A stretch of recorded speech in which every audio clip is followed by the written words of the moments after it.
मित्रांनो, रामकृष्ण हरी. मानवी जीवनामध्ये प्रत्येकाला उत्स्फूर्ती देण्याकरता कुठल्या तरी जयघोषाची गरज असते आणि महाराष्ट्राची माती घोषणांच्या विशेषत्वाने खऱ्या अर्थाने उज्ज्वल झालेली आहे. महाराष्ट्राच्या 3 प्रमुख सांस्कृतिक घोषणा आहेत, ज्यामध्ये पहिली घोषणा समर्थ रामदास स्वामींनी दिली, जय जय रघुवीर समर्थ. दुसरी घोषणा आपण युद्धामध्ये पाहत असतो, जे छत्रपती शिवाजी महाराजांच्या मावळ्यांनी वापरली, तिचं नाव आहे हर हर महादेव.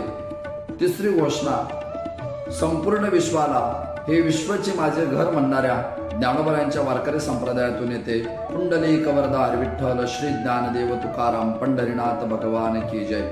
या 3 सांस्कृतिक घोषणा महाराष्ट्रामध्ये कायमस्वरूपी प्राण ओतण्याचं काम करतात, तेज निर्माण करायचं काम करतात. तेव्हा या 3ही घोषणेच्या माध्यमातून खऱ्या अर्थाने आपण आपल्या देशाचा इतिहास, सांस्कृतिकपणा समजून घ्यावा.